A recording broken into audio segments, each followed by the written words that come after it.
আসসালামু আলাইকুম। আপনি কি ভাবছেন 2026-এর ফেব্রুয়ারি মাসে ইলেকশন হচ্ছে বাংলাদেশে?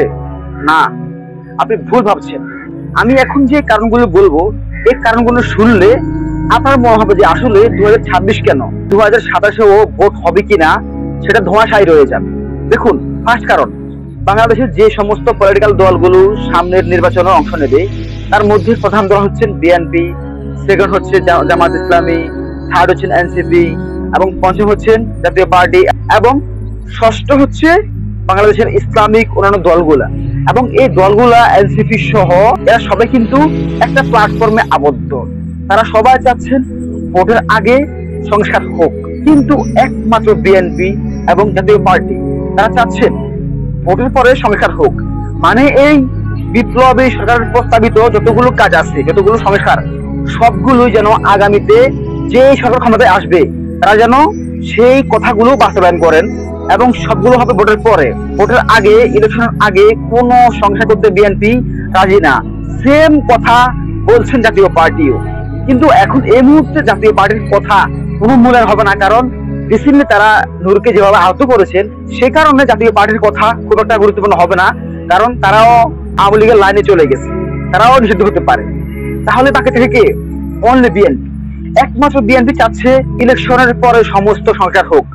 কিন্তু অন্যদিকে জামাত ইসলামী, এনসিপি সহ ইসলামী প্রায় 5টি দল আজকে ঢাকা শহরের বিভিন্ন জায়গাতে জনসমাবেশ করতেছে এবং সেটা বিশাল আকারে, পুরো মানুষের ঢল বললেই চলে। এতগুলো মানুষ চাচ্ছে যে ইলেকশনের আগে বিচার হোক, ভোটের আগে, ইলেকশনের আগেই যতগুলো সংস্কার প্রত্যেকটি হোক, কারণ ভোটের পরে যে গভর্নমেন্ট আসবে তারা কি এগুলো বাস্তবায়ন করবে কিনা তার কোনো ভিত্তি নেই, তার কোনো শক্তিশালী এলিমেন্টস নেই বাংলাদেশে। সেদিকে চিন্তা করলে জামাত, এনসিপি কিন্তু পুরোপুরি ঐক্যবদ্ধ এই বিষয়ে। আর আপনারা দেখুন 2024-এর 5ই আগস্টে, জুলাই বছরের সময় বিএনপি, জামাত, এনসিপি এরা সবাই কিন্তু একই প্ল্যাটফর্মে ছিল, তাদের একটা ইউনিটি ছিল। কিন্তু ধীরে ধীরে যত সময় যাচ্ছে তত তারা বিভাজন হয়ে যাচ্ছে, ততই যে জুলাই যে ঐক্য, তাদের ঐক্য নষ্ট হচ্ছে। এখন এই ঐক্য যদি নষ্ট হয়ে যায় তাহলে ভোটের বাকি আছে মাত্র 4 মাস।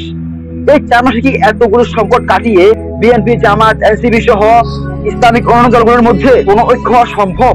যদি সম্ভব না হয় তাহলে কি ভোট হওয়া সম্ভব? জামাত ইসলামী আজকে 5 দলীয় ইসলামী জোট নিয়ে যেভাবে রাস্তায় নেমেছে, যেভাবে তারা আন্দোলন করতেছে, মিছিল করতেছে, যে তারা চাচ্ছে যে কোনো ভাবে পিআর পদ্ধতিতে ইলেকশন হোক, এবং তাদের সাথে সহমত পোষণ করছে এনসিপিও এবং বাকি ইসলামিক 5 দলও। অন্যদিকে শুধুমাত্র বিএনপি চাচ্ছেন যে সংস্কারের আগে ভোট হোক। ইভেন ভোট হলেও সেখানে পিআর পদ্ধতি কোনো প্রয়োজন নেই, কারণ বিএনপি বলছে পিআর পদ্ধতি কি আমরা জানিও না, আমরা বুঝিও না, সুতরাং আমরা চাচ্ছি না পিআর পদ্ধতিতে বাংলাদেশে ইলেকশন হোক। এখন আপনার কি মনে হয় এতগুলো সমস্যা কাটিয়ে, এতগুলো প্রবলেম ফেস করে মাত্র 4 মাসের মধ্যে কিভাবে এই বিশাল রাজনৈতিক দলগুলোর মধ্যে ঐক্য হবে? যদি ঐক্য না হয় তাহলে কি অ্যাকচুয়াল বাংলাদেশে কোনো ইলেকশন হবে? তাহলেও তার সম্ভাবনা কত পার্সেন্ট? বাংলাদেশের যতগুলো পলিটিক্যাল অ্যানালিসিস আছে সবাই বলতেছে 2026 কেন, 2027-এও ভোট হবে না যদি এইভাবে বাংলাদেশের পলিটিক্যাল পার্টিদের মধ্যে এভাবে অনৈক্য থাকে।